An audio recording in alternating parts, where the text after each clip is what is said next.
ஜாழ்ப்பாணம் குறிகட்டுவான் இறங்குதுறையிலிருந்து நைனாதீவிற்கு கட்டுமான பொருட்களை ஏற்றிச் சென்ற படகு ஒன்று கடலில் திடீரென கவிழ்ந்து விபத்துக்குள்ளானதில் ஒருவர் பரிதாபமாக உயிரிழந்துள்ளார்.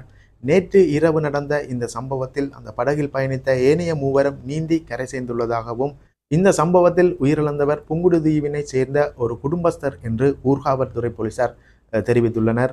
இந்த குறித்த படகு விபத்து எவ்வாறு நடந்துள்ளது என்பது சம்பந்தமான பல்வேறு தகவல்கள் தற்பொழுது வெளியாகியுள்ளன. இவ்வாறு வெளியாகியுள்ள அந்த தகவல்கள் தொடர்பாகவும் இந்த சம்பவத்தில் உயிரிழந்த அந்த குடும்பத்தருடைய குடும்ப பின்னணி சம்பந்தமாகத்தான் இந்த வீடியோவில் பார்க்க போகின்றோம். வணக்கம், இது ஜேசட் தமிழ் ரிப்போர்ட். நமது தளத்திற்கு நீங்கள் புதிதாக வருபவர்களாக இருந்தால் நமது தளத்தினை சப்ஸ்கிரைப் செய்து வைத்துக் கொள்ளுங்கள்.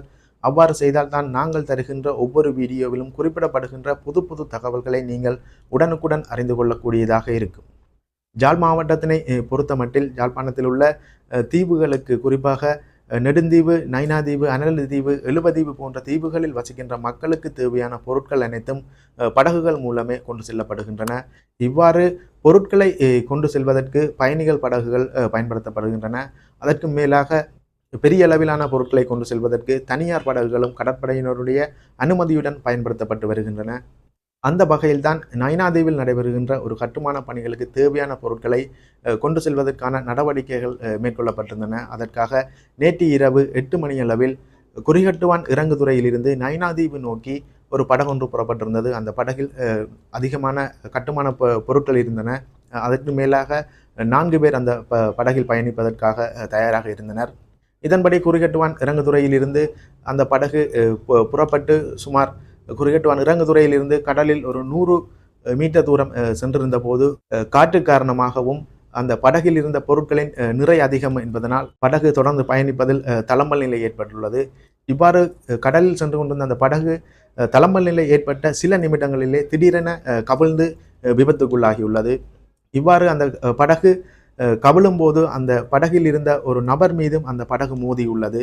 இவ்வாறு படகு கவிழும் போது அந்த படகுடன் மோதிய நபரால் கடலில் நீந்த முடியாத நிலை ஏற்பட்டுள்ளது. இருப்பினும் ஏனைய மூவரும் தம்மால் இயன்ற அளவு நீந்தி மீண்டும் குறிகட்டுவான் இறங்குதுறைக்கு வந்துள்ளனர். அங்கு வந்து அவர்கள் நடந்தவற்றை கூறி அங்கிருந்தவர்களின் உதவியுடனும் கடற்படை மற்றும் கடற்தொழிலாளர்களின் உதவியுடன் கடலில் மூழ்கிய அந்த நபரை தேடியுள்ளனர். இவ்வாறு தேடுதல் நடவடிக்கை மேற்கொள்ளப்பட்ட போது அங்கு மீன்பிடிக்காக செய்து வைக்கப்பட்டிருந்த அந்த களங்கண்டி என்று சொல்லப்படுகின்ற வலை பொருத்தப்பட்ட இடத்தில் அவர் சிக்குண்ட நிலையில் மீட்கப்பட்டு கரைக்கு கொண்டு வரப்பட்டுள்ளார். கரைக்கு கொண்டு வரப்பட்டிருந்த அந்த நபர் உடனடியாக அங்கிருந்து புங்குடுதீவு வைத்தியசாலைக்கு கொண்டு செல்லப்பட்டிருந்தார். இந்த சம்பவத்தின் போது நீந்தி கரை சேர்ந்த ஒருவரும் காயங்களுக்குள்ளான நிலையில் இருந்த காரணத்தினால் அவரும் புங்குடுதீவு வைத்தியசாலைக்கு அனுப்பி வைக்கப்பட்டிருந்தனர். புங்குடுதீவு வைத்தியசாலையில் அனுமதிக்கப்பட்டிருந்த இருவரையும் பரிசோதனை செய்த வைத்தியர்கள் அதில் ஒருவர் ஏற்கனவே உயிரிழந்து விட்டார் என்பதை உறுதிப்படுத்தியிருந்தனர். மற்ற நபரை தொடர்ந்து அங்கு சிகிச்சைக்காக அனுமதித்திருந்தனர். உயிரிழந்து விட்டார் என்று உறுதிப்படுத்தப்பட்ட நபருடைய சடலம் பிரேத பரிசோதனைக்காக ஜாழ் போதனா வைத்தியசாலைக்கு அனுப்பி வைக்கப்பட்டிருந்தது.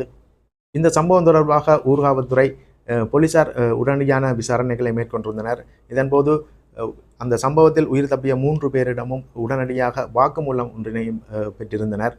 அந்த வாக்குமூலங்களில் குறித்த நபர்கள் சில தகவல்களை தெரிவித்துள்ளனர். குறிப்பாக அதீத காற்று காரணமாக படகு கவிழ்ந்ததாகவும் ஒருவர், இல்லை படகில் ஏற்றப்பட்டிருந்த பொருட்களின் நிறை அதிகமாக இருந்ததன் காரணமாகத்தான் அந்த படகு கவிழ்ந்தது என்றும் இன்னும் ஒருவரும் வாக்குமூலம் வழங்கியுள்ளனர். இந்த நிலையில் இது சம்பந்தமாக தீவிர விசாரணைகளை போலீசார் மேற்கொண்டு வருகின்றனர். இவ்வாறான மாறுபட்ட கருத்துக்கள் வாக்குமூலத்தில் பெறப்பட்டதனை தொடர்ந்து மேலதிக விசாரணைகளை போலீசார் மேற்கொண்டு வருவதுடன் இந்த சம்பவத்தில் உயிரிழந்தவருடைய சடலம் தொடர்ந்து பிரேத பரிசோதனைக்காக ஜாழ் போதனா வைத்தியசாலையில் வைக்கப்பட்டுள்ளது. விசாரணைகளின் முடிவிலும் பிரேத பரிசோதனையின் பின்னரும் தான் அந்த உயிரிழந்தவருடைய சடலம் புங்குடுதீவில் உள்ள அவருடைய உறவினர்களிடம் கையளிக்கப்படும் என்று தற்பொழுது போலீசார் தெரிவித்துள்ளனர்.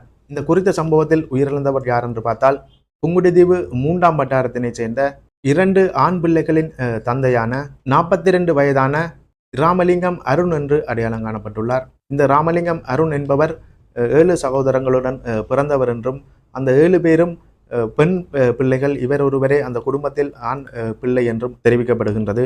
மேலும் அந்த உயிரிழந்த நபர் கட்டுமான வேலைகளில் ஈடுபட்டு வருகின்றவர் என்றும், குறிப்பாக தீவு பகுதிகளில் நடைபெறுகின்ற கட்டுமானங்களில் இவர் அதிகமாக ஈடுபட்டு வந்துள்ளார் என்றும் தற்பொழுது தெரிவிக்கப்பட்டுள்ளது. மேலும் இந்த படகு கவிழ்ந்த விபத்து சம்பவத்தில் காயங்களுடன் வைத்தியசாலையில் அனுமதிக்கப்பட்டுள்ள நபர் தற்பொழுது தீவிர சிகிச்சை பிரிவில் அனுமதிக்கப்பட்டுள்ளார் என்றும், இருப்பினும் அவர் மேலதிக சிகிச்சைகளுக்காக யாழ் போதனாத வைத்தியசாலைக்கு மாற்றப்படவில்லை. அவருடைய உடல் நலம் தற்பொழுது தேறி வருவதாக புங்குடுதீவு வைத்தியசாலை வட்டாரங்கள் தற்பொழுது தெரிவிக்கின்றன. தீவு பகுதிகளுக்கான போக்குவரத்து அண்மை காலமாக பல்வேறு சிக்கல்களை எதிர்நோக்கி வருகின்றன. குறிப்பாக பொது போக்குவரத்தில் ஈடுபடுகின்ற படகுகளும் அடிக்கடி பழுதடைந்து போக்குவரத்து தடைப்படுவதும், இவ்வாறு தனியார் படகுகளில் செல்பவர்கள் பல்வேறு விதமான ஆபத்துக்களை எதிர்நோக்கி வருவதும் அண்மை காலமாக நடைபெற்று வருகின்றது. இவ்வாறு யாழ்ப்பாணத்தினை பொறுத்தமட்டில் கடலில் தொடர்ச்சியாக 2 தினங்கள் ஒவ்வொருவருடைய உயிர் பறிபோகி உள்ளது. குறிப்பாக குருநகரை சேர்ந்த மீனவர் ஒருவர் மீன்குத்தி உயிரிழந்திருந்தார். அது சம்பந்தமான வீடியோவை நாங்கள் நேற்று தந்திருந்தோம். இந்நிலையில் இன்று ஒருவர் படகு கவிழ்ந்த விபத்தில் உயிரிழந்துள்ளார். இவ்வாறு ஒருவருடைய உயிரை பறித்த அந்த படகு கவிழ்ந்த விபத்து சம்பவத்துக்கான காரணம் இதுவரை போலீஸ் தரப்பிலிருந்து உத்தியோகபூர்வமாக அறிவிக்கப்படவில்லை. அவ்வாறான அறிவிப்புகள் ஏதேனும் விடுக்கப்படும் பட்சத்தில் அதை இன்னும் ஒரு வீடியோவில் தருகின்றோம். இதுபோன்ற இன்னும் ஒரு வீடியோவில் உங்களை சந்திக்கின்றேன். நன்றி, வணக்கம்.